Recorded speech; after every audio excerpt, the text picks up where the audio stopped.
amable presentación. Voy a compartir yo mi pantalla y empiezo a ver si soy capaz.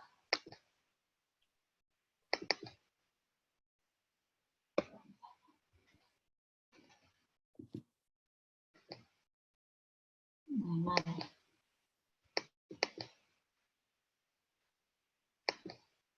¿Se ve?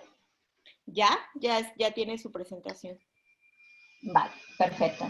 Bueno, pues nada, lo primero es agradecer esta invitación. Voy a intentar resumir un poco cómo nos hemos organizado en España y un poco la experiencia pediátrica que tenemos.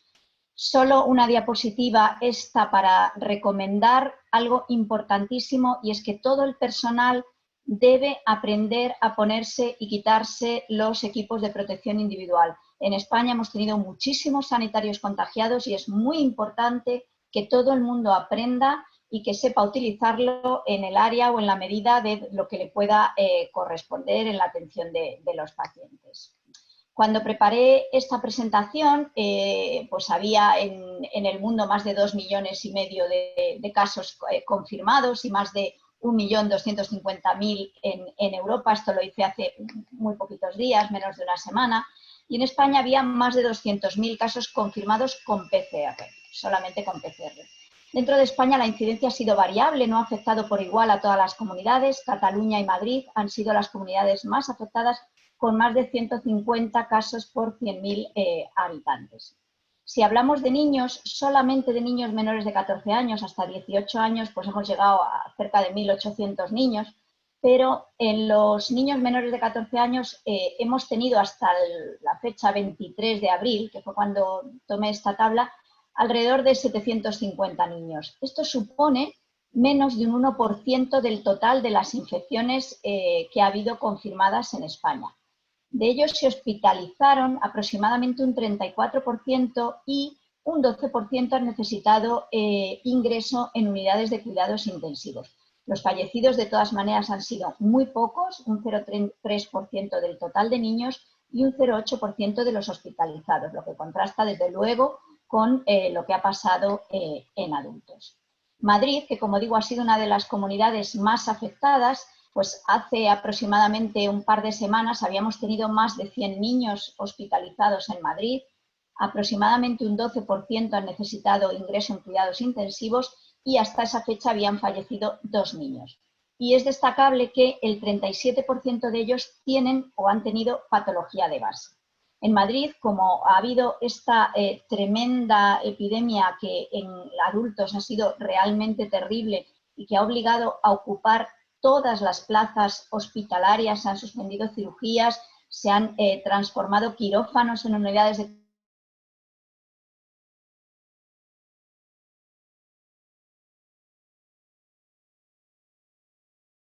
hospitalización y las urgencias, de manera que han quedado únicamente 2 hospitales pediátricos que han atendido a los niños. Y esos han sido, por un lado, el Hospital La Paz y, por otro, el Hospital Niño Jesús. En el Hospital La Paz, que es donde yo trabajo, a fecha 16 de abril habían ingresado 2.600 pacientes en total, de los cuales 42 eran niños hasta 9 años y 22 niños de 10 a 19. Eso supone un 2,4% de los ingresos. ¿Hay algún problema? No, es que dudaba si se oía bien. Está bien, doctora. Está bien. Vale. Los demás, si pueden apagar su micrófono, por favor. Vale. Hasta la fecha, un 9% habían necesitado ingreso en cuidados intensivos. Parte de ellos son los niños más mayores. ¿Y a quién hemos cribado? ¿A qué pacientes hemos cribado nosotros? Bueno, pues el Ministerio nos permitía realizar el cribado con técnicas de reacción en cadena de polimerasa solamente a determinados grupos, no a todos los que quisiéramos. Hemos tenido grandes problemas de abastecimiento de PCR y se ha realizado a niños con factores de riesgo y síntomas compatibles. Ahora veremos lo que hemos dicho que son factores de riesgo. A pacientes con fiebre o con clínica respiratoria que tuvieran criterios de ingreso hospitalario, a niños con evidencia radiológica de neumonía, aunque no siempre nos planteáramos el ingreso porque estos niños pueden evolucionar mal en pocas horas, y a los neonatos con fiebre. Esto nos ha llevado a que tenemos porcentajes muy elevados de hospitalización entre los niños que se han hecho PCRs, porque prácticamente solo se han hecho a aquellos que tenían factores de riesgo o criterios de hospitalización. ¿Cómo hemos hecho el cribado? Bueno, pues como saben, hay diagnóstico por antígenos, pero la sensibilidad es malísima y aunque es muy cómodo porque es muy rápido, no lo hemos utilizado. Las técnicas serológicas tampoco son buenas hasta la fecha, lo que hemos dispuesto en España, y tenían sensibilidades del 80% y especificidad de un 63%, lo cual suponía que podíamos tener falsos positivos y negativos en cantidades muy importantes, así que el diagnóstico lo hemos hecho básicamente con reacción en cadena de polimerasa. Y luego dentro de la reacción en cadena de polimerasa no todas las muestras tienen el mismo rendimiento. El máximo rendimiento lo dan los lavados broncoalveolares o los esputos, pero evidentemente esto no lo hemos empleado en niños porque no tienen infecciones tan graves y se han utilizado frotis nasofaringios o frotis orofaringios que no tienen tan buen rendimiento. Al principio de la epidemia incluso intentábamos hacer frotis nasofaringio y orofaringio, pero nos quedamos sin hisopos, nos quedamos sin material y al final únicamente se han utilizado aspirados frotis nasofaringio. Esto ha llevado a que teníamos, en el momento álgido de la pandemia, los adultos llegaron a tener hasta un 80% de positividad de las pruebas de PCR que se hicieron y los niños como máximo ha sido un 16% de las pruebas, lo que parece significar que los niños se infectan menos o al menos hay una menor proporción de casos graves en comparación con los adultos. Hemos tenido muchos problemas y no sabemos si es por la recogida de las técnicas, por la sensibilidad de PCR o por qué, pero la realidad es que hemos tenido, tanto en adultos como también en niños, muchos casos con alta sospecha clínica, pero con test de PCR negativo, lo cual nos ha llevado a complicarnos un poco la existencia con el manejo de estos pacientes. La serología nos ha ayudado algo, no mucho. Se supone que la IgM es positiva aproximadamente a partir de la semana y la IgG a partir de la segunda semana. Y nos han ayudado o las hemos utilizado en algunos casos con alta sospecha y evolución tórpida y prolongada.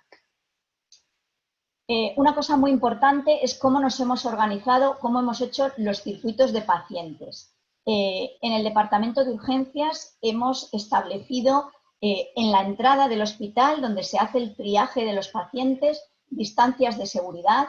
Hemos procurado poner pantallas de metacrilato para mantener esa distancia con los pacientes y ya en el primer filtro se hacía una entrevista sobre si los niños podían o no cumplir criterios o ser sospechosos de COVID-19. Inmediatamente se ponía mascarilla quirúrgica a los padres y al niño, al acompañante y al niño, y ya eran acompañados por personal vestido y preparado con el traje correspondiente, con el equipo de protección, a áreas COVID. Se han intentado hacer circuitos independientes con pacientes COVID, salas independientes, si se podía, personal diferente y intentando una mínima manipulación de los pacientes. Y aquellos que no se sospechaba ninguna patología COVID se atendían en diferentes áreas. Y siempre que se ha podido, si había que hacer una radiografía de tórax, por ejemplo, en lugar de los niños pasear por el hospital hacia el servicio de rayos, el aparato de rayos subía a urgencias para no movilizar a los pacientes. Donde el niño entraba, allí se quedaba sin moverse para nada. ¿Y cuáles han sido los criterios de ingreso? Bueno, pues hemos ingresado a todos los menores de un mes con PCR positiva. Por debajo de un año no era obligatorio el ingreso, pero sí se valoraba con mucho cuidado porque este grupo es el grupo con mayor gravedad descrita y el que más porcentaje de niños ha necesitado ingreso en cuidados intensivos. Los niños con patología de base se ha valorado individualizadamente, tampoco ha sido obligatorio el ingreso. Sí, por supuesto, se ha ingresado a todos los que tenían hipoxemia, dificultad respiratoria, mal estado general, como siempre. Y se ha valorado también con mucho cuidado y con una tendencia a hospitalizar a aquellos niños que tenían neumonías con aspecto viral, sobre todo con infiltrados bilaterales y con fiebre persistente, especialmente si había linfopenia, porque estos son los niños que en pocas horas o días podían evolucionar a cuadros más graves. Los grupos que hemos considerado de riesgo han sido estos: las inmunodeficiencias, cualquier inmunosupresión primaria o secundaria, con excepción del déficit de IgA. Los cardiópatas, para mí, uno de los grupos de mayor riesgo. La patología respiratoria crónica, aunque no hemos tenido, por ejemplo, niños con asma grave ingresados, ni fibrosis quística, sí que hemos tenido pacientes con displasia broncopulmonar, y también otros grupos como dializados, que también hemos tenido pacientes positivos, diabéticos con mal control y niños pues, con patología compleja, malnutriciones, también de estos hemos tenido algunos niños hospitalizados. Dentro de las salas de hospitalización hemos hecho un poco lo mismo. Las PCR tardaban tiempo en darnos el resultado, no siempre podíamos esperar a tener la PCR para ubicar a los pacientes y muchas veces hemos tenido que ingresarlos pendientes de esos resultados. Se ha organizado áreas COVID, salas específicamente COVID pediátricas, donde una vez que estaba confirmada la PCR, los pacientes podían ingresar en habitación compartida si no había camas suficientes, mientras que todos aquellos pacientes que estaban pendientes de resultado ingresaban en habitaciones individuales hasta confirmación. Si después eran negativos, salían del área COVID y se ingresaban en áreas diferentes, plantas diferentes. También ha sido un problema en los pacientes que necesitaban cirugía. Se ha establecido, sobre todo según avanzaba la pandemia, una PCR urgente que utilizábamos para aquellos pacientes que necesitaban una cirugía urgente y no podían esperar, para saber si tenían o no la PCR positiva, para poder ser anestesiados y tratados con las adecuadas medidas de prevención. Si eso no era posible, por lo que fuera, los pacientes se atendían como si fueran pacientes con PCR positiva. Y la planta donde se alojaban los niños COVID alojaba a todos, independientemente de que fueran trasplantados, inmunodeficiencias, cardiópatas, niños con neumonías. Los especialistas venían al área COVID, que estaba alojada en el área de enfermedades infecciosas, procurando que fueran habitaciones ventiladas. No tenemos habitaciones con presión negativa para alojar a todos los pacientes, no tenemos prácticamente. Y también aquellos pacientes que, como les decía antes, tenían una alta sospecha de patología de infección COVID, pero la PCR era negativa, ingresaban en esta área en habitaciones individuales. Sobre el ingreso en cuidados intensivos, bueno, pues prácticamente las mismas indicaciones que con cualquier otra patología. Aquellos niños que mantenían dificultad respiratoria a pesar del tratamiento, que a pesar de una mascarilla con reservorio no conseguíamos una buena saturación, o que había hipercapnia, aunque es raro, normalmente lo que hemos visto ha sido hipoxemia, no hipercapnia, pues si había aspecto séptico, shock, alteración del nivel de conciencia, bueno, las indicaciones habituales. ¿Y cómo han evolucionado nuestros pacientes? Bueno, pues hace más o menos una semana, ahora ya tenemos algunos más, habíamos tenido como unos 70 niños en nuestro hospital, de los cuales el 60% se hospitalizaron y el 40% se manejaron ambulatoriamente. De los que se han manejado ambulatoriamente, la sintomatología más frecuente ha sido la fiebre y la tos, y los diagnósticos han sido catarros de vías altas, síndrome febriles, y entre estos que se han manejado ambulatoriamente, un 40% eran niños que tenían patología de base, pero que tenían muy buen estado general y que se han manejado en su domicilio con un seguimiento muy estrecho. Hemos establecido una consulta de seguimiento telefónico y a los niños que se iban para casa les hemos llamado los primeros días diariamente y después cada 2 días o cada 3, 4 días, hasta que han pasado 15 días de la desaparición de los síntomas. Esto la verdad es que nos ha ido muy bien. Algún niño ha tenido que volver a repetirse una radiografía o a ser evaluado, pero prácticamente no hemos tenido reingresos ni complicaciones con estos pacientes. Dentro de los hospitalizados, también la fiebre ha sido el síntoma más frecuente y casi la mitad tuvieron hipoxia y necesitaron oxigenoterapia. Cuando se hicieron radiografías, aunque no hemos hecho al 100% de los niños, pero casi siempre había alguna alteración radiológica. A veces alteraciones menores y otras veces verdaderas neumonías. El diagnóstico en el 40% han sido neumonías, también ha habido síndromes febriles, infecciones de vías altas en niños pequeñitos y otras patologías. Hemos tenido coinfecciones o coincidencia de infecciones de orina con niños que además tenían una PCR positiva. Hemos tenido un importante número de casos de debuts diabéticos con PCR positiva, politraumatismos, apendicectomizados que tenían pequeña sintomatología respiratoria, rinorrea y nada más y tenían una PCR positiva.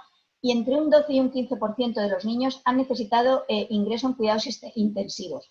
También es verdad que nuestro hospital es un hospital de referencia de trasplantes y de patología grave y quizás la participación o la parte de niños que han necesitado cuidados intensivos sea mayor por ese dato. Dentro de las radiografías hemos visto todo tipo de radiografías, pero los dos patrones más frecuentes han sido el vidrio deslustrado y la condensación multilobar, aunque también se han visto condensaciones lobares. No hemos visto derrames, no se ven derrames pleurales o probablemente anecdóticos. La analítica la mayoría de las veces es anodina, pero sí que es muy frecuente la presencia de linfopenia. El dímero D elevado prácticamente en todos los niños que precisaron hospitalización y la PCR y la procalcitonina inicialmente normales, pero sobre todo la procalcitonina se ha elevado en aquellos niños que empeoraron y que tuvieron cuadros graves. Los cuadros graves se han caracterizado por elevación importante del dímero D, por elevación de la interleucina 6 y de la ferritina. ¿Y cómo han evolucionado los inmunodeprimidos? Que hemos tenido también bastantes. Los oncológicos en general han evolucionado bastante bien, aunque algún paciente ha tenido datos de hiperinflamación y ha necesitado bastante tratamiento específico. El trasplante de órganos sólidos nos ha ido muy bien. Al principio los hemos empezado a ingresar y posteriormente los hemos mantenido ambulatorios porque han tenido cuadros muy leves. Y los inmunodeprimidos, hemos tenido pocos pacientes con inmunodeficiencias, pero también en general la evolución ha sido buena, aunque a todos estos pacientes les hemos puesto tratamiento y hemos procurado modular la inmunosupresión. No la hemos retirado, pero sí que hemos procurado mantener en límites bajos la inmunosupresión. ¿Y cuál ha sido el perfil de los niños ingresados en cuidados intensivos? Pues hemos tenido como 3 grupos de pacientes, lactantes pequeñitos, menores de 1 año, con cuadros de dificultad respiratoria, infiltrados intersticiales bilaterales que han necesitado ventilación mecánica, a veces muy prolongada.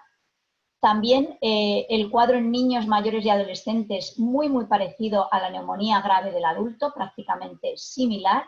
Y luego hemos tenido cuadros de estos que se están ahora oyendo, de cuadros de shock o Kawasaki-like, fundamentalmente con fiebre, lesiones cutáneas, prácticamente sin afectación respiratoria o muy escasa y con una participación hemodinámica muy importante, precisando drogas. No tanto ventilación mecánica. En general, estos casos han evolucionado con drogas y con tratamiento habitual de un shock, pero sin participación respiratoria. Alguno ha habido que ventilar, pero no muchos. Esta diapositiva y la siguiente no me voy a detener en ellos, solo es para que sepan que es un detallado de cómo hemos previsto hacer con los niños o qué analítica hacer y que está en la página web del Ministerio de Sanidad. Con lo cual, si ustedes quieren, nada más que entran, es de acceso libre, Ministerio de Sanidad de España, coronavirus, y ahí están tanto esta como esta otra diapositiva muy detallada con un poco, pues lo que hemos organizado hacer o los criterios analíticos o cómo hacer un poco con los niños. ¿Y a quién tratar y cómo tratar? Bueno, saben de sobra que no hay ningún tratamiento con eficacia probada y que las recomendaciones son que los fármacos se deberían usar en el contexto de ensayos clínicos. Dicho esto, hemos utilizado tratamiento fundamentalmente para pacientes hospitalizados con clínica respiratoria y para pacientes en grupos de riesgo. Nuestra propuesta de tratamiento con la que más o menos nos hemos manejado durante la pandemia ha sido esta.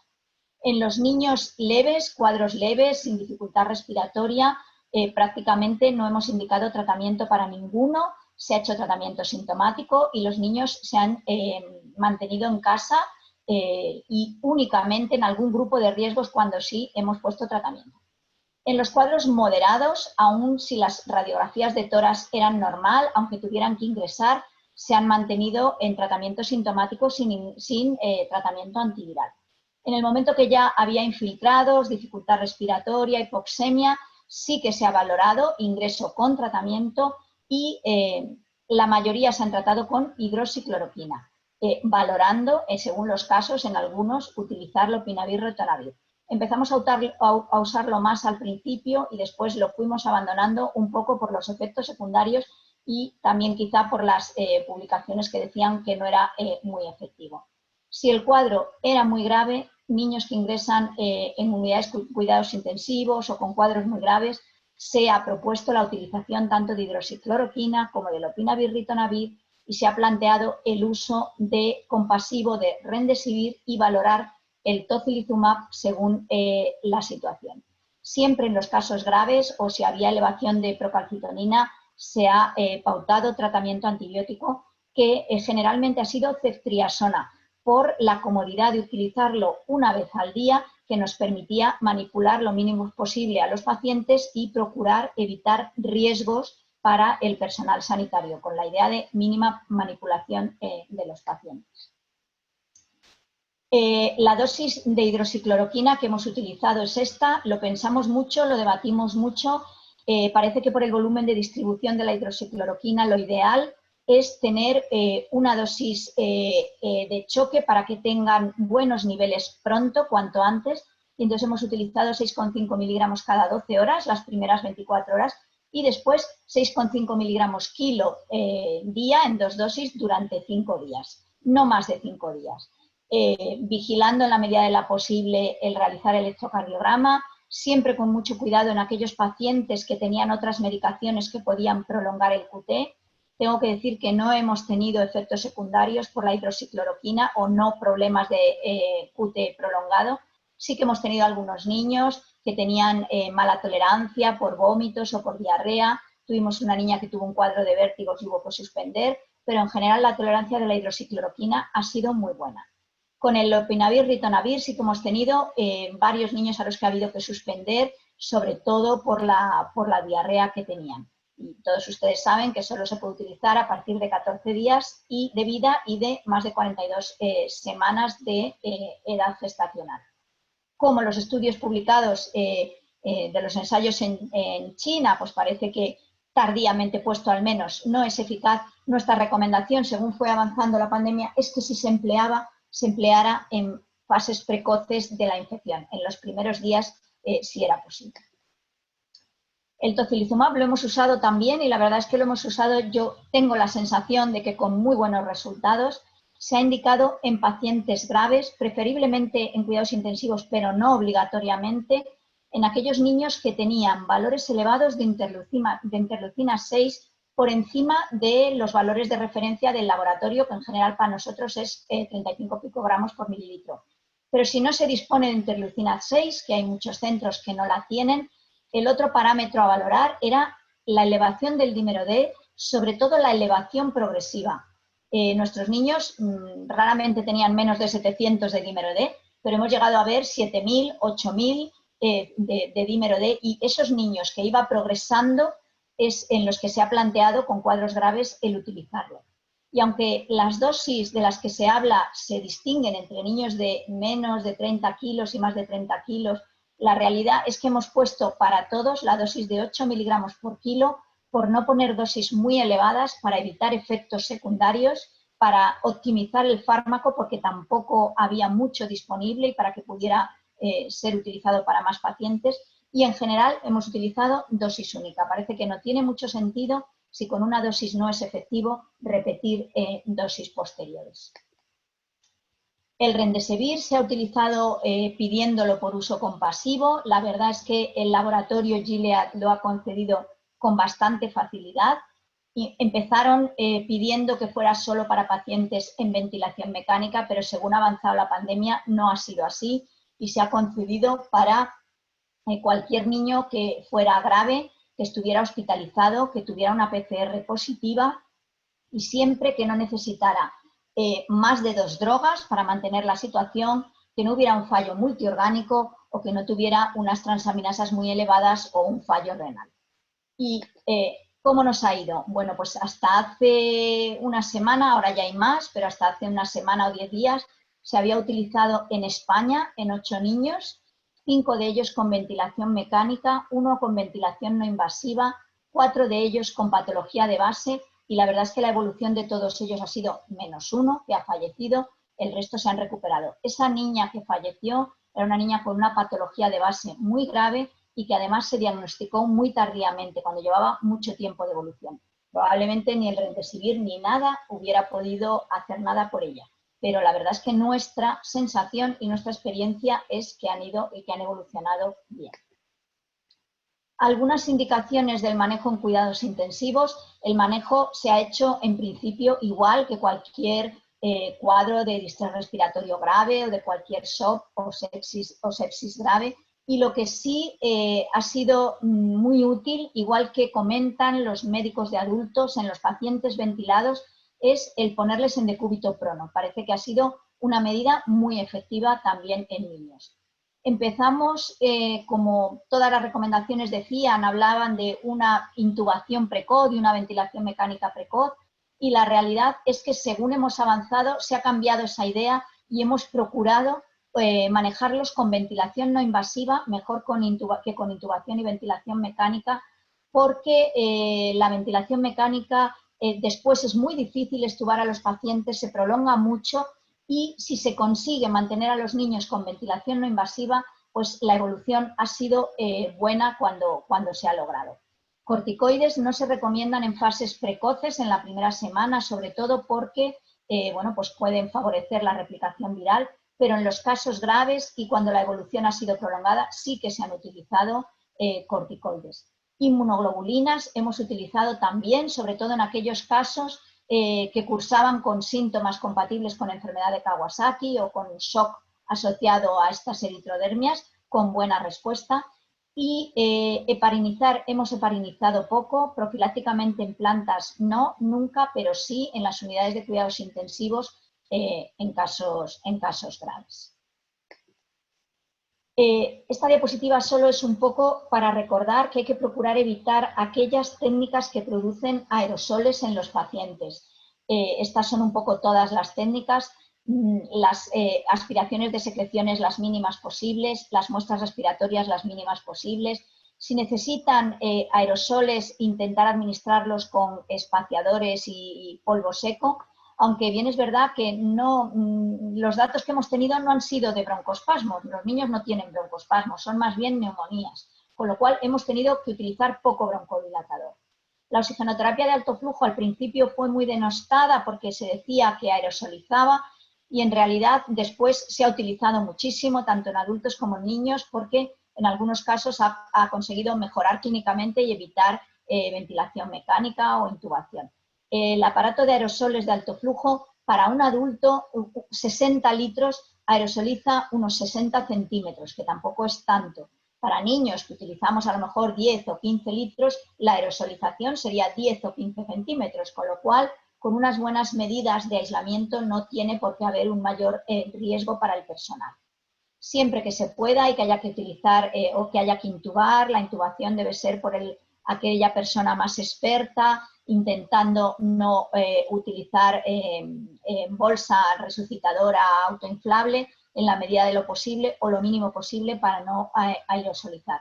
Y sobre todo, siempre todo el personal con los EPI correspondientes. Si se necesita ventilación mecánica, procurar utilizar dobles tubuladuras y filtros de alta eficacia.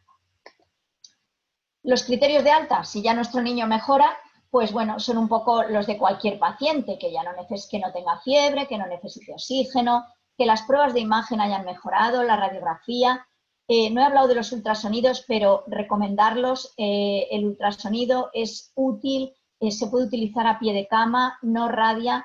Hemos utilizado muy poco escáner. Nosotros en pediatría nos hemos manejado perfectamente sin el escáner, solamente en casos graves, en niños, bueno, pues que necesitábamos por lo que fuera una prueba de imagen más, bueno, pues más precisa, pero en general la inmensa mayoría de los niños nos hemos manejado sin escáner. El trasladar el niño al escáner es complicado, expone a riesgos a todo el personal, y con radiografía portátil nos hemos manejado bien, o con ecografía.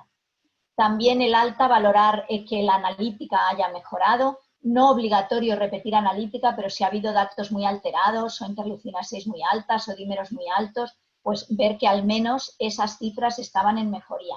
Por supuesto que puedan tener una ingesta oral adecuada y que sean capaces de completar el tratamiento en casa si es que lo necesitaban. Muy importante es garantizar al alta un aislamiento seguro de los pacientes, el seguimiento, que o bien por atención primaria o en nuestras consultas telefónicas, y dar a los padres unas normas por escrito, procurar que no tengan que convivir con inmunodeprimidos o con ancianos y que el ámbito del niño en la familia sea seguro. 2 palabras me quedan. Una, las vacunaciones. Las vacunaciones, el Comité de Vacunas de la Asociación Española de Pediatría recomendaba mantener las vacunaciones en los centros de salud con cita previa de la manera más organizada posible en los menores de 15 meses. A lo largo de la pandemia hemos visto niños con meningitis neumocócicas, meningocócicas. Hay que procurar no olvidarse de las vacunas. Se ha intentado mantener también en inmunodeprimidos y la vacunación de la embarazada. Y el resto se han demorado hasta que bueno, pues pudiera volverse a atender a los pacientes con normalidad. Y en neonatología, también 2 palabras. Al principio de la pandemia no se cribaba sistemáticamente a las embarazadas que venían a dar a luz, y hemos visto con la evolución que hasta un 10-15% de las embarazadas asintomáticas tenían PCR positiva, con lo cual, según hemos avanzado, se ha empezado a cribar a todas aquellas mamás que venían en el momento del parto.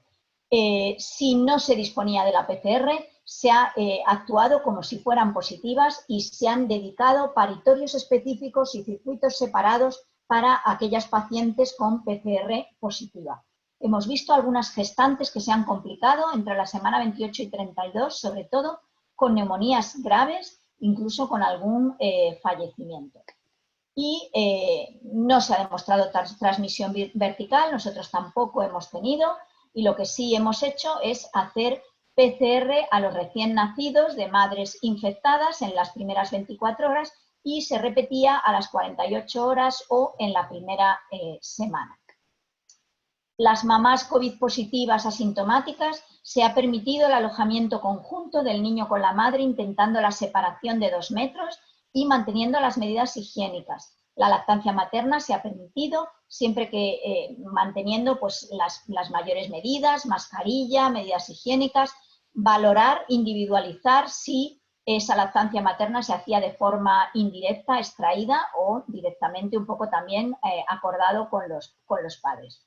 Cuando las madres eran positivas pero sintomáticas, sí que se han aislado del niño, y los recién nacidos positivos y sintomáticos también se han aislado, se han llevado a las unidades de neonatología en habitación individual si era posible y en incubadora si era posible para evitar la transmisión.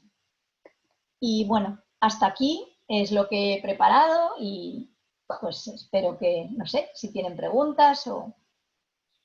Sí, pues muchas gracias, doctora. La verdad es que ha sido una amplia explicación de su experiencia, es lo que nosotros necesitamos. Y el foro, ahorita vamos a abrir el foro de discusión.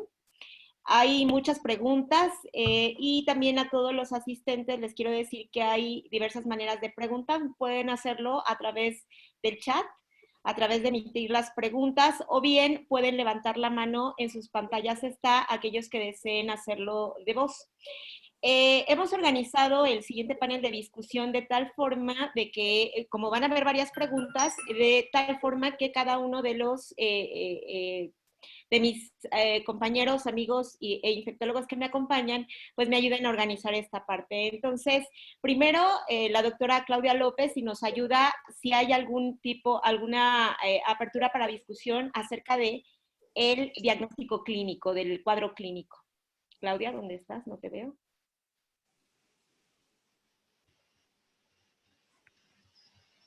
¿Me escuchan? Sí. Bueno, pues en cuanto al cuadro clínico, las preguntas que se tienen básicamente son que si hay aislamientos, si ha tenido aislamientos bacterianos específicos en coinfecciones o solamente son empíricos los tratamientos.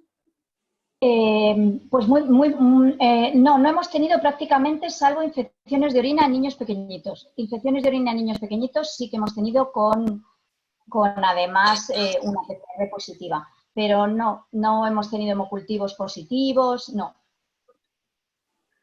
Okay. Lo que pasa es que se ha cubierto por las PCRs elevadas o procalcitoninas elevadas. Ok, la siguiente sería, esta es pregunta del foro y también mía. En general, en lo que está reportado, pues el síntoma más común es fiebre y tos, aunque hasta 20% de los pacientes pueden no tener fiebre. Pero han visto miocarditis en pacientes, tanto los que se han presentado como Kawasaki-like o aquellos que tienen respuesta inflamatoria. Sí, se ha visto alguno con miocarditis, sí. ¿Hacen de rutina? Sí, perdón. ¿Hacen de rutina ecocardiogramas o solamente no? De rutina no. De rutina no. Solamente en los niños que han tenido complicaciones o lo que sea. De rutina no. Okay. Las pruebas complementarias se han intentado minimizar en la medida de lo posible para evitar contagios. Si es necesario, por supuesto, pero si no, de rutina no se han hecho ecocardiogramas. Ok, ¿y han visto clínicamente falla de la función cardíaca derecha? Eso lo hemos visto frecuente en adultos. Yo, aunque soy pediatra, he visto algunos adultos. Y sí se ve que parte de la descompensación es por falla cardíaca. No sé si han visto esto en los niños que presentan sepsis o falla grave. Bueno, la verdad es que yo no soy intensivista, soy infectóloga, pero vamos, sé que ha habido niños con fallo de función ventricular. Pero bueno, eso quizá los intensivistas sean los que mejor podrían explicarlo, pero sí que ha habido niños con afectación cardiológica. Y doctora, ¿ustedes han tenido experiencia utilizando, o sea, sí han tenido pacientes en los que se utilice tocilizumab, niños? Sí, ¿Y han visto sí, que esto mejora el pronóstico o disminuye el riesgo de intubación o no? Pues la verdad es que en nuestra experiencia lo hemos utilizado en algunos niños y ha ido bien. Saber si realmente disminuye el riesgo de intubación, pues no lo podemos saber exactamente. No hay ensayos clínicos, no hay estudios controlados. Bueno, se ha utilizado y se ha utilizado en España en muchos hospitales y tenemos sensación de que buena experiencia, pero sin poder confirmarlo realmente porque no hay ensayos que lo puedan permitir. Ok. Y como parte del control de infecciones, ¿qué están haciendo con los papás de los recién nacidos? ¿Los Con están los dejando padres. entrar, los están dejando entrar al nacimiento de los niños, o sea, parto, cesárea? No, os digo, como parte del control de infecciones. Se está minimizando en la medida de lo posible el que haya visitas, el que haya familiares, lo menos posible, lo menos posible. Cuando, por ejemplo, los niños hospitalizan, procuramos que sea solamente una persona, los niños no están nunca solos, eso desde luego, pero solo con una persona.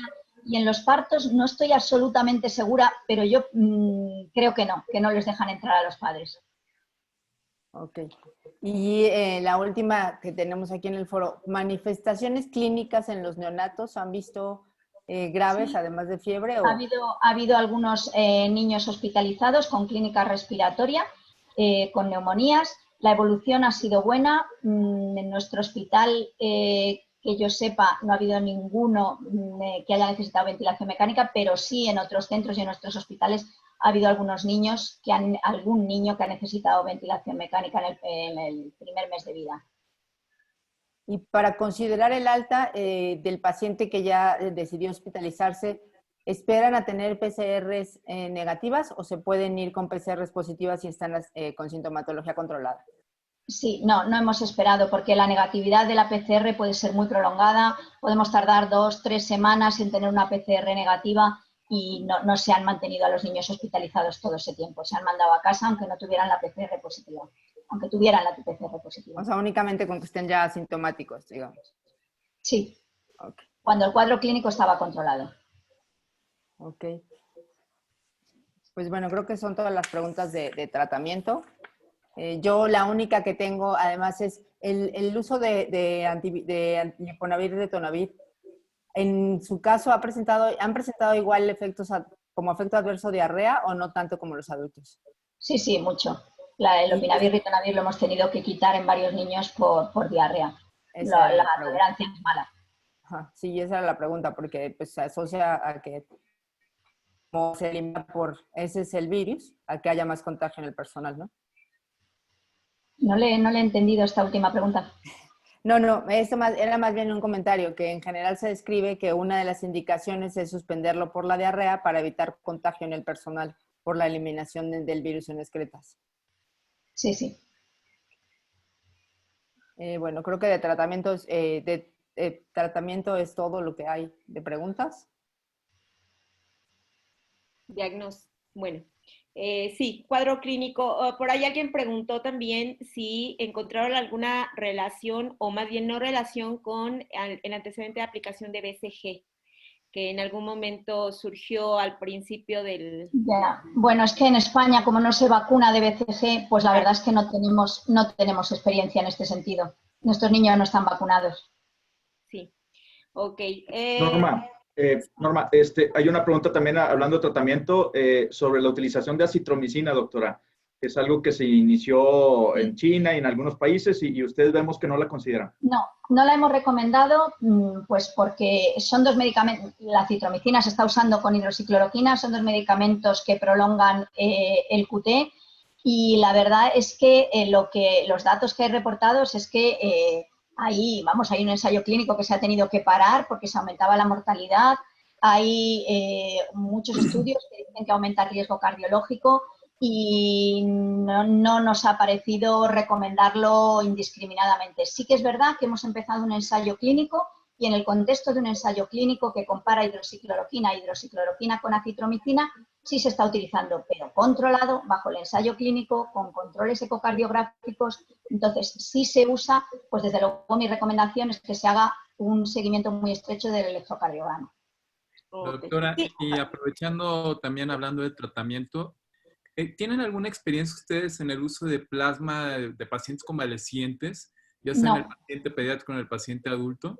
No, yo creo que no hay ni en el adulto, tengo mis dudas, creo que tampoco, pero desde luego en el pediátrico hasta donde yo sé no. Y anticoagulantes, también, o sea, anticoagulantes que están indicados de rutina en niños, ¿se están utilizando o no? Nosotros en planta de hospitalización no lo hemos empleado. Okay. Solamente si hay alteración de solamente la en algún caso grave, en hospitalización no. Rutinario como hacen los adultos o profiláctico como hacen los adultos, no. Ok. Paco, no sé, ya que estamos con esta parte de tratamiento, no sé si quieras abrir algo más de discusión de tratamiento o... Es que me parece la exposición de la doctora extremadamente completa, muy clara.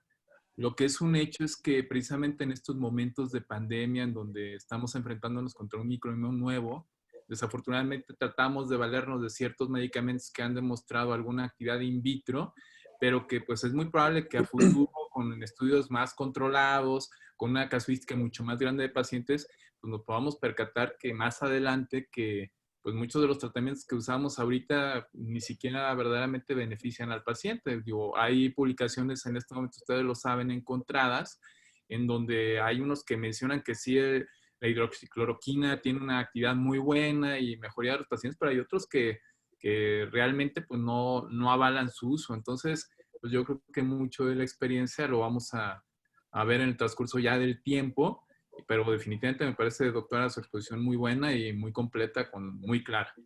Muchas gracias. Muchas gracias. Ok. Sí. Ahora, perdón, doctor Sochigua.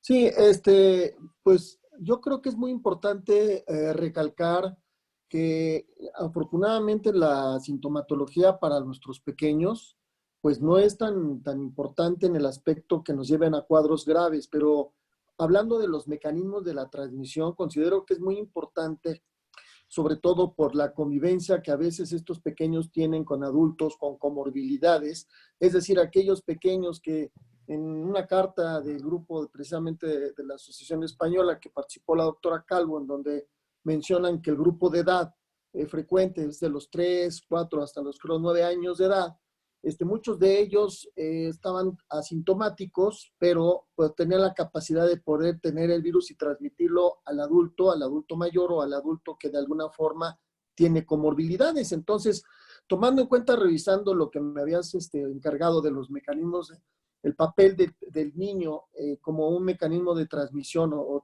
siendo transmisor, yo creo que es un punto importante tomar en cuenta porque la gran mayoría se va a su domicilio. Si tiene una sintomatología mínima leve y una costumbre importante en nuestro país es la convivencia con los abuelos o que el abuelo jubilado, retirado, va por los pequeños nietos a la escuela o a algunas participaciones más importantes, muchos los cuidan y esto es importante sobre todo tomando en cuenta la transmisión de estos pequeños porque su sintomatología es muy aceptable para estar en casa. Sí, la verdad es que es un problema, efectivamente, porque en España ocurre lo mismo, que los abuelos son los que se encargan de los niños. Y sí es verdad que pueden ser transmisores por tener pocos síntomas o ser asintomáticos. Realmente en España no hemos hecho pruebas de PCR a niños sanos o niños con pocos síntomas, con lo cual tampoco sabemos qué importancia tiene o qué número de niños con síntomas leves hay infectados. No lo sabemos porque no hemos hecho pruebas. Pero sí, claro, es el miedo que los niños pues, puedan transmitir de manera asintomática sin que nos demos cuenta a las personas más susceptibles. Pero es difícil saberlo, es difícil, porque no hay muchos estudios que claramente hagan pruebas a niños con pocos síntomas. Exacto. Gracias. Doctora, retomando la pregunta de Francisco sobre el plasma, nosotros estamos corriendo un protocolo sobre el uso de plasma de pacientes convalecientes. ¿Hay alguna razón por la que ustedes no consideraron el plasma? ¿Hay alguna contraindicación o algo? No, simplemente pues porque yo creo que no se ha llegado a poner en marcha. Es verdad que se están haciendo estudios y se está obteniendo plasma de donantes, de personas que ya han pasado la enfermedad, pero quizá en el contexto de un ensayo clínico en adultos se está empezando a usar, pero en pediatría yo creo que no se ha hecho nada todavía. Muy bien, gracias. Ok. Ahora me gustaría que el doctor Rodolfo Jiménez ha tenido amplia experiencia en diagnóstico molecular con infecciones respiratorias, entonces, virales sobre todo. Entonces, quiero pedirle que si nos abre alguna discusión acerca del diagnóstico, Rodolfo.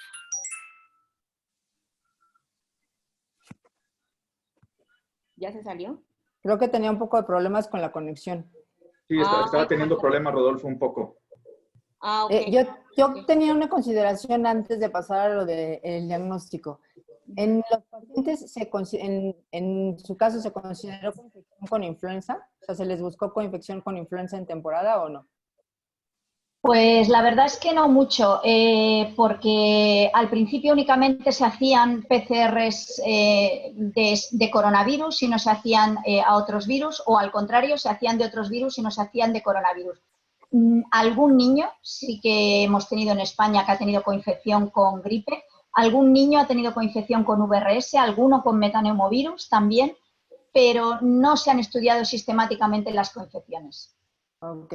Digo, la pregunta iba dirigida a que parte de las opciones de tratamiento se sugería que cuando era época de influenza se iniciara oseltamivir como tratamiento, ¿no? Sí, claro. En casos de gripe confirmada, que eso es sencillo porque se dispone de test rápido, pues si hay una gripe que hay que tratar con oseltamivir. Sí, esa recomendación sí que existe, que el oseltamivir se añada a los tratamientos si hay una gripe confirmada. Pero ya digo que en España no ha coincidido prácticamente la epidemia pasado después de que ya hubiera desaparecido la gripe y no hemos tenido prácticamente coinfecciones con gripe. Ok, muchas gracias. Parece que ya estaba Rodolfo por ahí. Hola, sí, ya estoy de nuevo por aquí. Ya nos lo regresaron. Y así ya me puedo conectar de nuevo.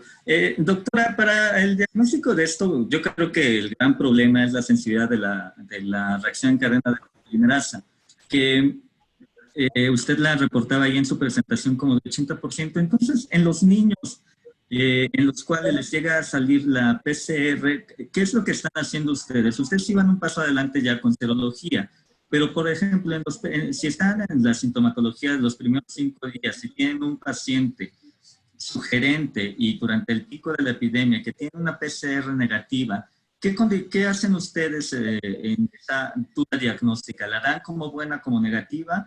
No, hemos repetido muchísimas PCRs. Hemos repetido 2 y 3 PCRs cuando los cuadros nos parecían muy, muy compatibles y la primera PCR nos salía negativa. Hay que tener en cuenta que si la muestra no está muy bien recogida, si la técnica no es muy buena, pues la posibilidad de que te dé negativa, aun siendo positiva, es alta. Si no está en la fase de máxima eliminación viral, también te puede salir negativa. Entonces, es verdad que hemos repetido muchas PCRs, aunque tampoco por repetir muchas hemos conseguido diagnosticar a muchos niños más. A lo mejor un pequeño porcentaje sí que en la primera PCR ha sido negativa o en la segunda, a lo mejor en la tercera o a lo mejor ya en la serología, pero tampoco tanto porcentaje. Pero sí, hemos repetido muchas pruebas. Y cuando, a pesar de todo, nos parecía clínicamente muy compatible, hemos tratado a los pacientes como si lo fueran.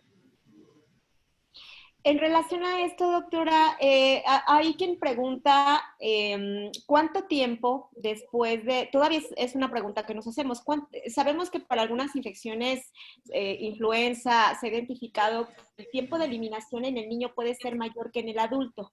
En promedio en el adulto se ha calculado que es de 2 semanas.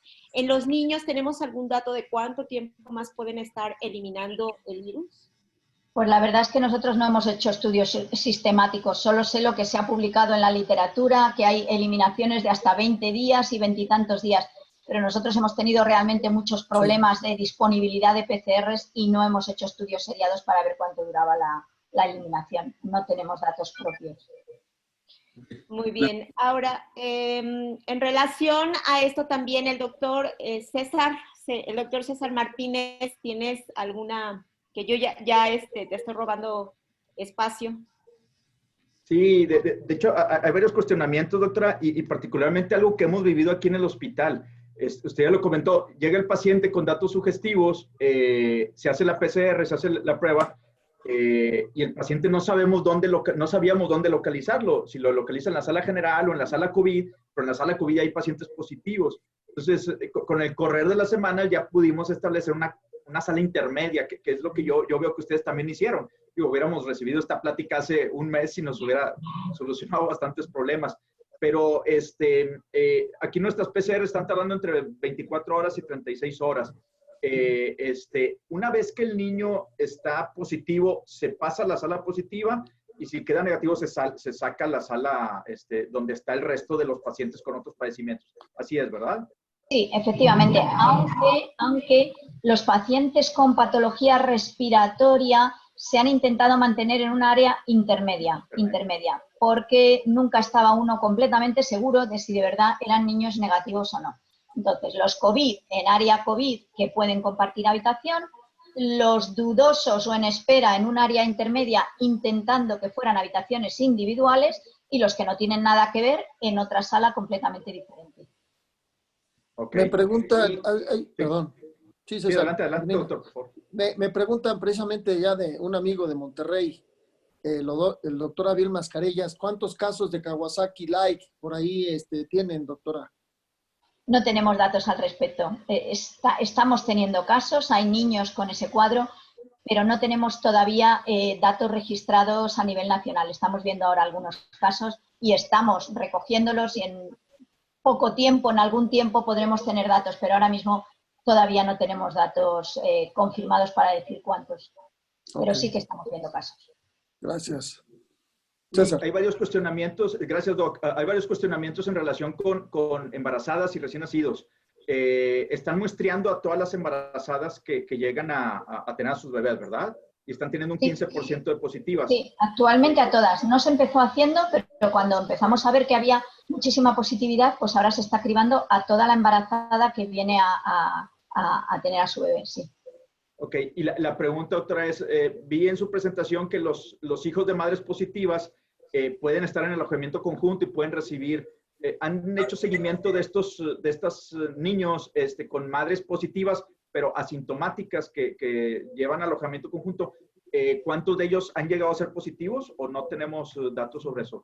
No les sé decir cifras exactas, pero sí que ha habido niños que han sido positivos, pero la verdad es que muchas de las PCRs positivas el primer día pues a lo mejor en la segunda muestra han sido negativas y la evolución de los niños ha sido muy buena. No hemos tenido problemas. Más bien han sido niños que se han infectado posteriormente, los que se han puesto malos o niños prematuros, pero los recién nacidos, hijos de madre positiva, la evolución ha sido buena, aunque algunos han tenido alguna PCR positiva que se ha negativizado enseguida y que hemos dudado incluso si eran falsos positivos o realmente infecciones muy, muy leves o qué pasaba ahí. Okay. Y en ese sentido, doctora, continuando, la misma pregunta es, cuando recibimos un niño hijo de madre positiva, en el área de terapia intensiva neonatal, ¿cómo se manejan esos niños? ¿En aislamiento? ¿O cabe la posibilidad de estar dentro de la incubadora? Y en la incubadora es un aislamiento ahí muy estricto. ¿Cómo lo han hecho? Sí, en la incubadora, pero dentro de una sala especial. O sea, en la incubadora en algún momento hubo más de un niño y se determinó una sala, un box, como lo queramos llamar, donde estaban los niños infectados, dentro de sus incubadoras, pero en esas salas separados del resto. Doctora, ¿le puedo hacer una pregunta con respecto al manejo de los familiares? Fíjese que me queda muy claro, por ejemplo, que en el paciente adulto, el paciente ingresa, no tiene visita, y entonces los informes únicamente es por vía telefónica. En pediatría es un poco más complejo en la cuestión de dejar a un niño solo en la sala de pediatría. ¿Cuál ha sido la decisión que han tomado ustedes en el manejo de los familiares? Si pueden permanecer con el niño, si le dan equipo de protección, el niño se queda solo durante su estancia. ¿Qué es lo que han manejado? No, los niños no han ingresado nunca solos. Siempre han ingresado con un familiar que ha ingresado con ellos en la habitación. Se le han dado las medidas de protección, las mascarillas, los guantes, la bata, pero nunca han ingresado solos. Lo que sí hemos procurado es que sea una sola persona la que ha estado, no se permitían más visitas, uno de los progenitores que ha estado en la medida de lo posible, salvo excepciones, durante todo el ingreso con el mismo niño. Y otro de los problemas que hemos llegado a tener nosotros es la cuestión del consentimiento informado. Hemos tratado nosotros en el Instituto Nacional de Pediatría no tener papelería precisamente para evitar fomites y desinfección de la enfermedad. Pero un problema que ha sido muy importante para nosotros es la situación del consentimiento informado, porque ahí prácticamente por la legislación que tenemos aquí en el país, pues se tiene que tener un documento que tenga palpable la firma del papá. ¿Ustedes han hecho algo al respecto o cómo lo han manejado, doctora? Voy a contar exactamente lo que hemos hecho, porque es que verdaderamente es una chapuza, pero así hemos hecho. Hemos metido los consentimientos en un folder de plástico, al que le hemos hecho un agujero y los padres firmaban en el agujero. Después sacábamos el consentimiento y así nos hemos manejado. Les hemos dado consentimiento, por supuesto, y lo hemos hecho así para tratar de manipular lo menos posible y luego esos consentimientos poderlos guardar razonablemente. Así nos hemos manejado. Y una última pregunta, doctor, porque también no la quiero, digamos que acaparar, pero también pues su experiencia es importantísima. Doctora, nosotros hemos empezado a tener problemas de algunos niños que nos han ingresado al Instituto Nacional de Pediatría con problemas diferentes a lo que es coronavirus y síntomas respiratorios. Pero ya van 2 pacientes que después de 72 horas, 5 días de haber ingresado, que teóricamente no han estado en contacto con familiares enfermos, el personal que ha estado atendiéndolos no está enfermos, empiezan con problemas respiratorios. Estos niños los hemos aislado, tenemos un área ya destinada para manejo de pacientes con coronavirus, los hemos trasladado a esta área, hemos tomado pruebas y hemos tenido pacientes positivos. ¿Ustedes han tenido experiencia al respecto? Ya mencionaban algo respecto de la cuestión de tamizar los pacientes que se ingresan. ¿Cómo lo han manejado? ¿Qué han hecho? Porque esto es un problema muy serio, dado que nosotros, por ejemplo, acá en México, desafortunadamente no tenemos tanta posibilidad de manejar a nuestros pacientes en cuartos aislados. Generalmente nuestras habitaciones son compartidas de 4 o 6 niños. También estamos usando pruebas con PCR. Sí. Sí, no muchos, la verdad, pero algún caso de infección nosocomial o de algún niño que ha desarrollado síntomas estando ingresado, hasta qué punto es una infección nosocomial o lo traía de casa y lo estaba incubando, difícil saberlo, ¿no? Pero alguno hemos tenido que ingresando por otra cosa y al cabo de los días ha empezado con algún síntoma respiratorio y ha tenido una PCR positiva. La verdad es que han sido muy pocos. Nosotros también tenemos habitaciones compartidas en general, pero la verdad es que con este lío de la pandemia los niños han dejado de acudir totalmente a los hospitales, no venían a las urgencias, no venían a nada por el miedo a contagiarse y hemos podido manejarnos más o menos intentando en la medida de lo posible mantener habitaciones individuales y solo compartíamos cuando los 2 casos eran confirmados. Sí, igual acá con nosotros.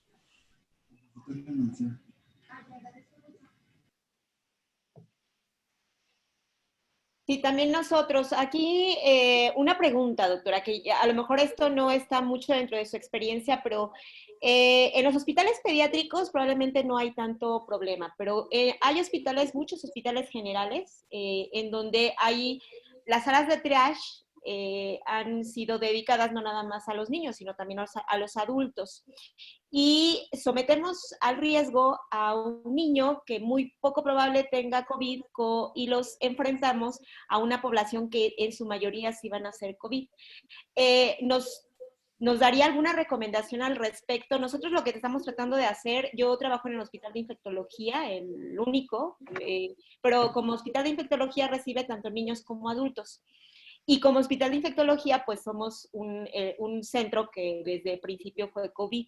Y aquí lo que me preocupa muchas veces es que estos niños que tienen una neumonía por otras causas, lleguen a estas unidades donde también hay adultos. Tratamos de evitar ese contacto, pero no siempre es muy, muy importante. ¿Nos podría hacer alguna recomendación al respecto?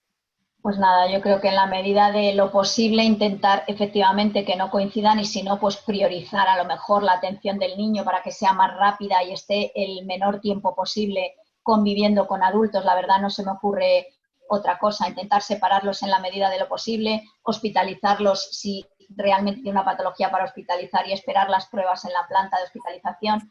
No sé, en la medida de lo posible intentar que estén el menos tiempo posible en contacto con adultos infectados, claro. Ok. No sé si tengan alguna otra pregunta. Había alguien que había levantado la mano del público, pero ya no está. Es el doctor Carlos, que es neumólogo, pero ya no lo veo. No sé si alguien del público quiere hacer alguna otra pregunta. No sé si ustedes, los panelistas, quieran... hay una. Les voy a dar micrófono a Victoria. Víctor Arizaga. A Víctor, perdón.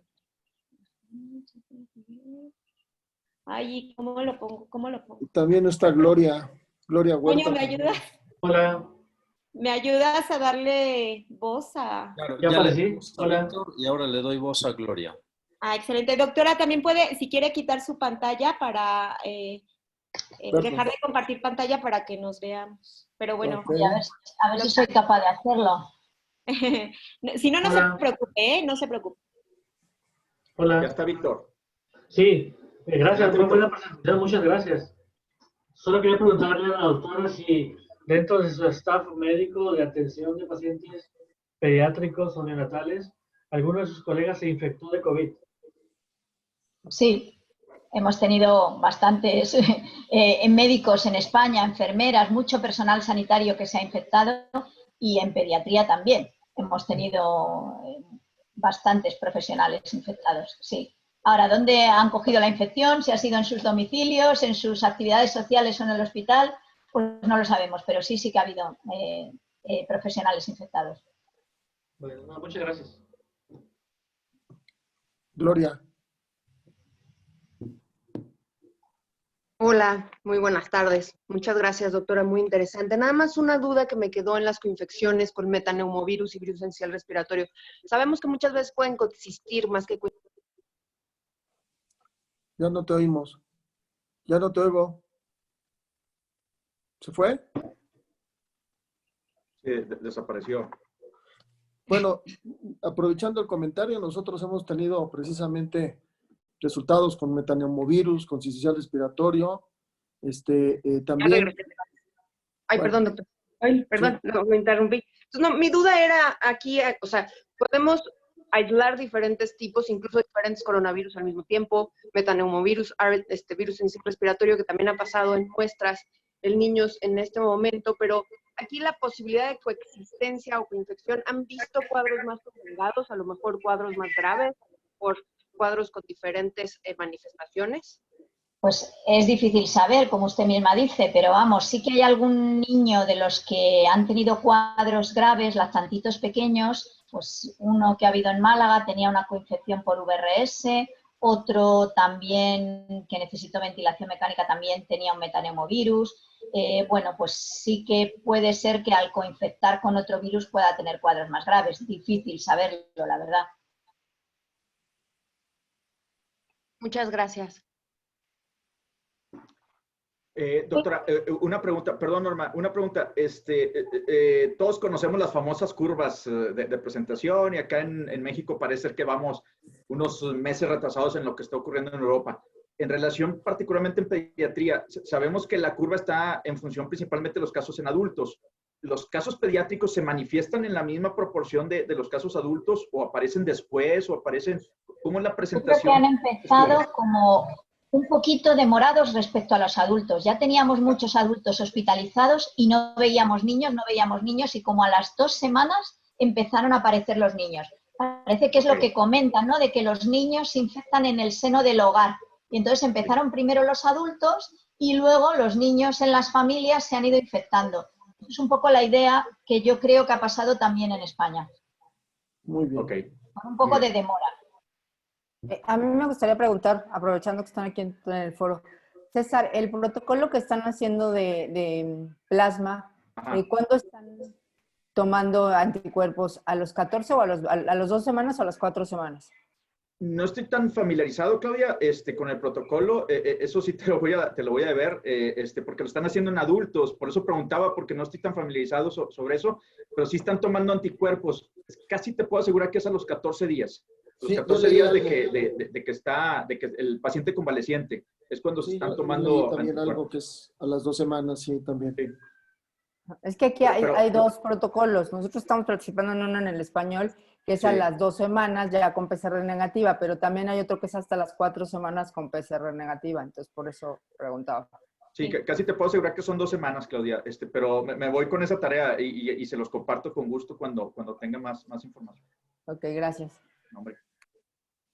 ¿Alguien más que tenga alguna pregunta? Creo que saldrían en determinado momento muchas preguntas, pero no sé si alguien quiera concluir o quiera... había una pregunta acá. Había una pregunta acá de Luz del Carmen, que es una muy buena amiga acá de Monterrey. La pregunta de ella es, ¿cuánto tiempo duró? ¿Cuánto tiempo fue la contingencia en España?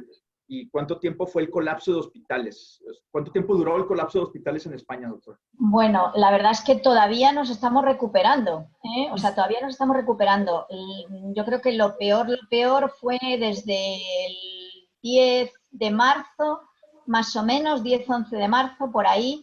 El peor momento quizá fue finales de marzo, primeros de abril, y poco a poco ha ido descendiendo, pero todavía no estamos normalizados ni muchísimo menos. Todavía tenemos muchísimas plantas de hospitalización con adultos y la pediatría tampoco se ha normalizado. O sea que todavía no hemos retornado a lo normal, ni mucho menos. O sea, bueno, cerca de 2 meses. Está peor Nueva York todavía. Sí, bueno. No consuela mucho, pero bueno. Y en ese sentido, doctora, nosotros acá todo México estamos en cuarentena y todo el mundo estamos a la expectativa. Los pediatras con esa información que nos da de que los niños van a aparecer después del pico de adultos, eso es bien importante porque todos estamos a la expectativa. Acá hemos tenido 3 casos, 2 niños hospitalizados, un neonato. Entonces, bueno, a lo mejor tienen menos casos allí en México, nunca se sabe, igual el clima puede ayudar. No lo sé, pero vamos, niños hemos tenido, desde luego, nada comparable con los adultos, muchísimos menos, pero niños hemos tenido. Y sí, un poquito retrasados con respecto a los adultos. Y bueno, y aquí también estamos confinados todavía, ¿eh? O sea que aquí todavía seguimos confinados. Lo primero que se hizo fue suspender los colegios, después empezó el aislamiento de toda la población. Y a partir de la semana que viene se empezará un poquito el desconfinamiento, pero todavía seguimos aislados. ¿Cuántos casos tienen allá en la raza, Norma, de niños?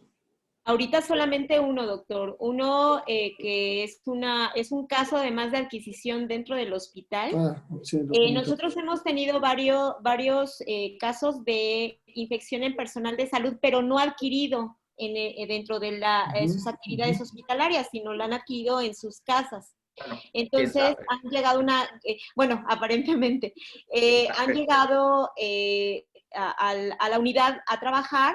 Y una enfermera fue contacto de esta pequeña. Es una niña que tiene 5 años, que está muy desnutrida. Le decía a Claudia que tiene una inmunodeficiencia celular por deficiencia del receptor de interleucina 12 y tiene una BCG-osis, es la razón por la que está con nosotros. Pero además es una micobacteria por bovis vacunal, que además es resistente, es multiresistente y tiene un tratamiento para tuberculosis multiresistente. Entonces, ha tenido varias semanas con nosotros y debutó hace 2 semanas con síntomas respiratorios. La prueba sale positiva, la PCR sale positiva para COVID. ¿Y contigo, Rodolfo? ¿Allá con ustedes en el infantil? Rodolfo. En este momento tenemos solamente un niño hospitalizado y va a llegar un recién nacido para hospitalización también. Además de eso, hemos tenido 4 pacientes apenas como ambulatorios. Es lo que hasta el momento tenemos en el Infantil de México. Paco, ¿de qué edad el recién nacido? ¿De cuántos días? Y lo que sí es que mucho de detección de otros virus respiratorios. ¿Y en el español, Clau? En el español hemos tenido 2 pacientes positivos ambulatorios, no hemos tenido pacientes hospitalizados. Ahora, sí iba a comentar que lo que decía Norma nos está pasando también en el hospital. Tenemos mucho personal de salud contagiado y aquí sí podemos decir que fuera porque dentro de las unidades que manejan COVID no hemos tenido personal infectado. El personal que hemos tenido contagiado, personal de salud no ha tenido contacto con pacientes COVID en el hospital, lo que significa que es contacto comunitario, o sea, sí hemos tenido mucho contacto comunitario. Y aprovecho el micrófono, hay 2 preguntas aquí en la sala. 1, que si han visto lesiones trombóticas en niños y 2, que si han tenido pacientes con manifestaciones neurológicas como se han presentado en adultos. Hemos visto mucha lesión cutánea o algunas lesiones cutáneas de estas que se describen en dedos, de pies, de manos, como sabañones, algo así parecido. Mucha lesión de esas sí que hemos visto. Trombóticas, tenemos ahora ingresada una niña derivada de otro centro con una trombosis venosa profunda, pero es la única que hemos visto. Y neurológicos, cuadros neurológicos, hubo un lactantito de los primeros de la epidemia que se hospitalizó en otro de los hospitales que fue un lactante que necesitó ventilación mecánica y un cuadro muy prolongado, y que los pediatras decían que lo que llamaba la atención sobre todo era el cuadro neurológico que tenía. Pero quitando ese, yo no he visto, no tengo idea de que haya así muchos cuadros neurológicos. Sí. Y quiero hacer una aclaración, si es cierto, me está comentando uno de mis compañeros del hospital de infectología, tenemos ya un segundo caso que ingresamos, yo misma lo ingresé hace 2 días, que es una coinfección con micoplasma. La niña es una niña escolar, tiene 9 años de edad y llegó inicialmente al infantil privado, al hospital infantil privado y nos lo refirieron. Y hoy justo salió la PCR positiva. Ya tenemos 2 casos, perdón. Muy bien. Paco, ¿por qué no actualizas tú la estadística ahí del instituto? Tenemos como 4 o 5, ¿no? Nosotros en este momento tenemos 5 casos que han estado hospitalizados. La cuestión es que fue una niña que llegó por miositis en sí, un cuadro febril, una nena que tenía diabetes mellitus tipo 1 y que durante su estancia, el segundo o tercer día, empezó con cuadro respiratorio, también se consideró que podía ser coronavirus y también se pasó al área que les mencionaba de COVID. Tuvimos un caso muy interesante, un niño, 1 año, 1 mes, que vino por pénfigo palmoplantar, fiebre, situación respiratoria y se hizo diagnóstico de sífilis congénita y además de que salió prueba de coronavirus positiva, los 2 papás tenían sintomatología. Un niño también que al tercer día de haber ingresado con una inmunodeficiencia combinada grave, también durante su estancia empezó El niño vino por fiebre, respuesta inflamatoria, se agregaron Pseudomonas aeruginosa en hemocultivo, y empezó con datos respiratorios. Este grupo de pacientes nosotros de plano lo estamos aislando para darle seguridad al personal y mantener lo que es el equipo de protección apropiado. Se pasó al área de coronavirus y este chico, además de tener las Pseudomonas, la prueba de coronavirus también salió positiva. Y estos niños que les comento que hemos tenido aquí en el hospital ya con 2, 3 días que venían sin datos respiratorios, pues durante su estancia es cuando los desarrollan sin contacto con personal o con familiares enfermos. Entonces, sí, eso nos ha costado mucho trabajo y pues bueno, es algo que queríamos compartirles nosotros. Hemos tenido mucho personal enfermo. Yo creo que es importante que vayamos tomando cada uno nota de la experiencia pediátrica para que en un futuro próximo pues tengamos una relación, una base de datos importante de todos los casos pediátricos a nivel nacional, sobre todo tomando en cuenta que por lo que he estado escuchando, la gran mayoría tienen comorbilidades, o sea, realmente niños sanos previamente de nosotros creo que no hemos tenido. Pero bueno, el recién nacido creo que mencionaba, ¿quién mencionaba, César? ¿Tú, verdad? ¿Era sano este recién nacido? Sí, doctor, es un recién nacido de 19 días que ingresó por fiebre. No pensamos en coronavirus, pero se hizo la prueba y salió positiva. Pero le fue bien, en un par de días se fue a la casa sin ninguna complicación. El tratamiento fue sintomático puramente. Es el único que hemos tenido. Los neonatos con fiebre nos han ido a nosotros muy bien también, con Sí, prácticamente... Muy Ahora, bien. Si bien no estamos tomando pruebas, creo que en ningún lugar en asintomáticos, sí en el hospital, en el español, lo que hemos visto es que a los que se están testeando asintomáticos son a las mujeres embarazadas, a los preoperatorios, y sí hemos tenido pacientes positivos asintomáticos, y también ya tuvimos el escenario de embarazada, mamá negativa, papá positivo, se les está tomando la prueba para entrar al quirófano, y que también asintomático. No sé si tendríamos este mismo escenario en niños si empezáramos a tomar asintomáticos, ¿no? Sí. Bueno, esa es la pregunta a la doctora. Nosotros acá en Monterrey, doctora, en el hospital lo que estamos haciendo es a todo paciente que ingresa al hospital, independientemente de cuál sea la causa, estamos tomándole las pruebas. De esa manera hemos detectado embarazadas asintomáticas y eso es bien, bien importante, pero ¿ustedes lo hacen de la misma manera a todo ingreso al hospital? Sí, actualmente a todos. Bueno, ahora a lo mejor dejamos de hacerlo si ya tenemos cada vez menos casos, pero sí, durante lo que ha sido todo el pico de la pandemia, hacíamos a todos los pacientes para poderlos ubicar correctamente y para no arriesgar al personal, para las cirugías, sí, a todos los que ingresaban, sí. Muy bien. Muy bien. Rodolfo, te interrumpí, Rodolfo, perdón.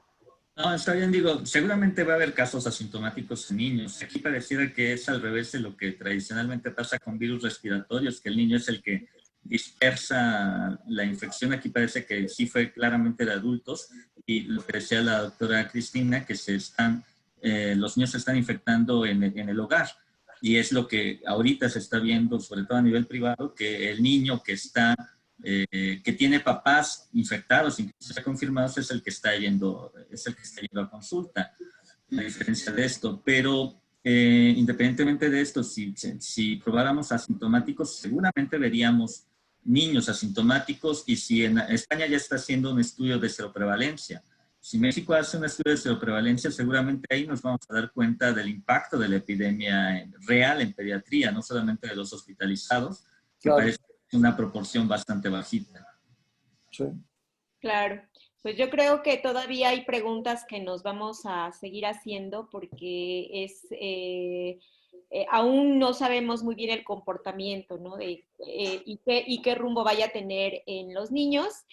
Como muchas enfermedades infecciosas, probablemente no vayamos a tener un escenario tan grave, pero finalmente sí hay que identificar, y sobre todo esta parte de si el Kawasaki es coincidente o realmente tiene algo que ver con el coronavirus, si estos síndromes de choque-like y estos síndromes gastrointestinales son causados o generados por el coronavirus, o son eventos coincidentes donde a lo mejor vamos a encontrar simplemente que hay dos infecciones.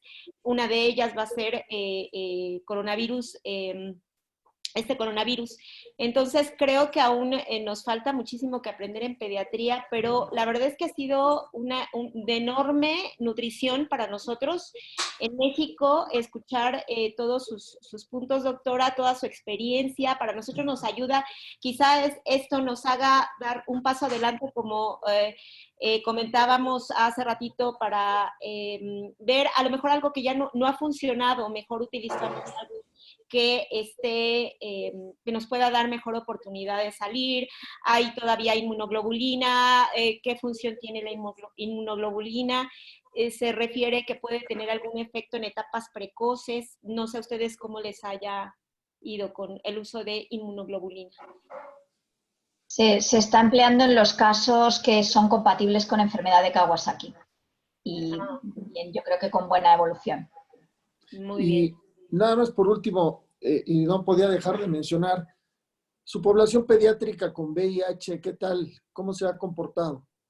No hemos tenido casos, pero ni en niños ni prácticamente en adultos. Es una cosa que ha llamado mucho la atención, que la población VIH no se ha infectado. No sabemos si su tratamiento antirretroviral de base ha tenido algo que ver, pero la realidad es que no hemos tenido casos. Pediátricos ninguno. Y de adultos, por lo que comentan los compañeros de adultos, prácticamente tampoco. Sí, es lo que consideraban de que el tratamiento antirretroviral estaba constituyendo un equipo importante para poderlos proteger. Sí. Incluso en aquellos con CD4 que no están tan buenos, no hay muchos casos reportados. Sí, pero ni en VIH ni tampoco muchos inmunodeprimidos. Sorprendentemente los inmunodeprimidos están evolucionando relativamente bien. Aquí un grupo de adultos tiene alguna experiencia ya con, dentro de los adultos tienen ya alguna experiencia con VIH y COVID, pero efectivamente no parece ser un factor de riesgo adicional como tal. Ok, muy bien. Otra pregunta, perdón, doctor. Otra pregunta, doctora.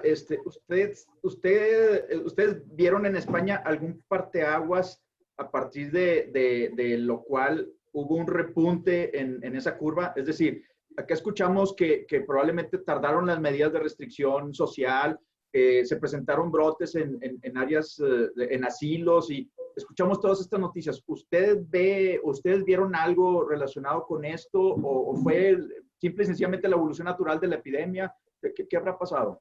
Yo creo que simplemente no se sabía que el virus estaba circulando en España y como tiene un periodo de incubación pues, relativamente largo, cuando nos dimos cuenta ya estaba circulando de forma comunitaria. Simplemente creo que fue así. Y bueno, pues explotó, la verdad, y nos pilló a todos de sorpresa. Una pregunta más, doctora. ¿Ustedes tienen alguna estrategia para sus esquemas de inmunizaciones? Muchos niños, como bien se comentó al principio, están dejando de acudir a los centros de salud, a los consultorios, y están dejando pasar su esquema de inmunización totalmente, no están aplicando ninguna. Y al contrario, incluso están mencionando que con la aplicación de la vacuna de influenza se predispone este padecimiento. Entonces, ¿ustedes qué estrategia están tomando con nuestros niños sanos y su esquema de inmunización? Pues lo que decía, intentar que las vacunas de los primeros 15 meses se pongan todas en los centros de salud, en citas programadas, procurando citas en momentos, en sitios aparte, nada relacionado con los pacientes enfermos o con los adultos, intentando que no falten a sus vacunas. Pero aun con todo el intento que se está haciendo, ya tenemos datos de que hay un porcentaje de la población que está dejando de asistir a las vacunaciones. Sí, exactamente. Sí. No se aparece. Habrá que recuperarlo después activamente, porque es verdad que es un peligro. Habrá que recuperarlo activamente. Sarampión, ¿cómo están de sarampión, doctora? No, nosotros no tenemos sarampión y la cobertura vacunal es muy buena en España en general, muy buena. A ver qué pasa ahora después de esto, pues habrá que capturar a los niños que no se han venido a vacunar y avisarles y citarles para las vacunas. Pero la verdad es que la cobertura vacunal en España en general es muy buena y yo creo que esto, aunque haya que hacer un poco de captación activa, lo recuperaremos, espero. Nosotros sí tenemos un problema en estos momentos con sarampión. ¿Cuántos casos tendremos? ¿Más de 100? Sí, doctor, ya... Más de 122 en la última revisión que hice, Luis. Fíjate. Sí, tenemos que insistir mucho en la aplicación de vacunación, sobre todo en el adolescente y en el adulto. Y no se diga los que deben de tener los niños, ¿no? Muy bien, pues ya vamos. Espérame, hay una pregunta más. Si en pacientes oncológicos han visto en general que les vaya peor, o sea, pacientes con leucemias o, bueno, oncológicos, y en pacientes con fibrosis quística. Con fibrosis quística no hemos tenido ninguno. Y con leucemias y oncológicos sí que hemos tenido bastantes. La mayoría han evolucionado bien. Ha habido niños que han estado ingresados y ha habido niños que han recibido muchos tratamientos. Ha habido niños que se han llevado todo, hidroxicloroquina, tocilizumab, remdesivir, pero en general la evolución ha sido buena en los oncológicos. Buena, incluso trasplantes de médula ósea también, que también han recibido tratamiento, pero la evolución ha sido buena. No han necesitado cuidados intensivos y la evolución ha sido buena. Ok, bueno, yo creo que ya para cerrar, si alguien de ustedes, cada uno quiere comentar, hacer un último comentario para cerrar la sesión. Doctor Sochigua. No, yo creo que, pues, en primer lugar, agradecer mucho la participación de la doctora Calvo. La verdad es que yo he visto en las redes que ha participado y va a participar todavía en otra serie de sesiones. Considero que es sumamente importante la experiencia de nuestra hermana patria de España, porque pues la verdad es que estamos nosotros preparándonos mucho para los acontecimientos que vienen, por supuesto, en los adultos. Y bueno, pues seguir en contacto. Yo tuve la invitación por Tomás para poder estar en Murcia, pero pues sabemos que se canceló el evento y tengo entendido que Murcia fue una ciudad que creo que los madrileños se fueron para allá y creo que se contagiaron todo el mundo en Murcia, y la verdad es que el congreso que teníamos programado en Murcia, pues ahora sí que se pospuso esperemos para agosto, para octubre, ¿no? Para octubre. Esperemos que todo cambie y poder disfrutar, pues, de la ciudad y de que ya estemos en otros tiempos. Muchas gracias, doctora. Gracias. Doctor César. Sí, gracias, doctora. Fue una plática excelente. Me llevó varios puntos muy importantes de lo que no sabemos qué va a pasar aquí en México, pero con lo que usted nos comenta, la aparición de los síntomas, cómo manejaron los pacientes, créame que es bastante benéfico y nos va a ayudar bastante a todos nosotros. No había participado yo en una sesión así donde un experto como usted nos diera todos estos datos relevantes de lo que ya han vivido, y eso de veras que nos ayuda bastante, doctora. Le agradezco un montón, le agradezco a todos los colegas, y pues bueno, estamos aquí a la orden. Gracias. Gracias. Doctor Francisco Otero. Doctora, también muchas gracias por todas sus experiencias, nos van a ser de mucha utilidad. Espero también que para las personas que nos acompañaron en el chat y en Zoom, pues también les sea de mucha utilidad y estar listos, porque nosotros estamos entrando precisamente a la fase más intensa de la pandemia. Entonces, estar muy atentos y que estrechemos los lazos de comunicación para también nosotros compartir nuestras experiencias y también ayudarnos. Doctora, nuevamente, gracias. Me quedo prendado de usted. Gracias. Doctora Claudia López. ¿No tienes prendido? No te oímos. Perdón. Pues igualmente darle las gracias. Fue muy, muy explícita su plática, doctora. A todos los demás por compartir y a Norma por organizar y a Toño, porque pues creo que a todos nos nutrió mucho esta plática, ¿no? Rodolfo, doctor Jiménez.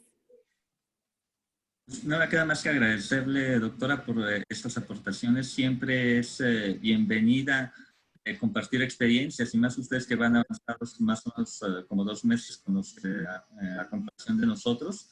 Y pues también muchas gracias a todos por compartir experiencias. Gracias, Norma, Toño, por la organización del evento, y pues ojalá que podamos seguir en un futuro cercano compartiendo experiencias. Un abrazo. Muchas gracias. Muy bien, doctora, pues le dejo ahorita la palabra. Efectivamente, le agradecemos mucho. Tuvimos una muy buena audiencia en Facebook like, fueron 117 personas que estuvieron en contacto y aquí directo 103 personas. Fuimos más de 200 pediatras y seguramente también de otras especialidades que nos hemos nutrido con su participación. Le dejo la palabra. Y pues ahorita muchísimas gracias. Espero haber servido de ayuda y encantada de estar con ustedes. Muchas gracias, Norma. Pues sí, muchísimas gracias a todos, gracias a ustedes. También sentir el apoyo de ustedes también para mí fue muy importante. Espero que nos haya servido. Les adelanto que queda grabada la plática, ¿verdad, Toño? Queda grabada por si necesitan repasar algún dato. Y les envío el link para que puedan revisar con calma todos los datos que presentó la doctora. Muchísimas gracias, doctora. Gracias por tu asistencia, Toñito. Con todo gusto, doctor Chichigua, ya sabe. Un adultólogo entre doctor Pepe. Sí. Y feliz Día del Niño a todos aquí en México, ¿eh? Ay, sí, feliz Día del Niño. Gracias a todos. Gracias, doctor Xochigua. Gracias, César. Gracias, Rodolfo. Toño, por supuesto. Claudia. Y bueno, también les aviso, está el doctor en línea, el doctor Gómez Barreto, a quien también le agradezco mucho su apoyo que siempre está ahí presente. Gracias. Gracias. Bueno, hasta luego. Gracias.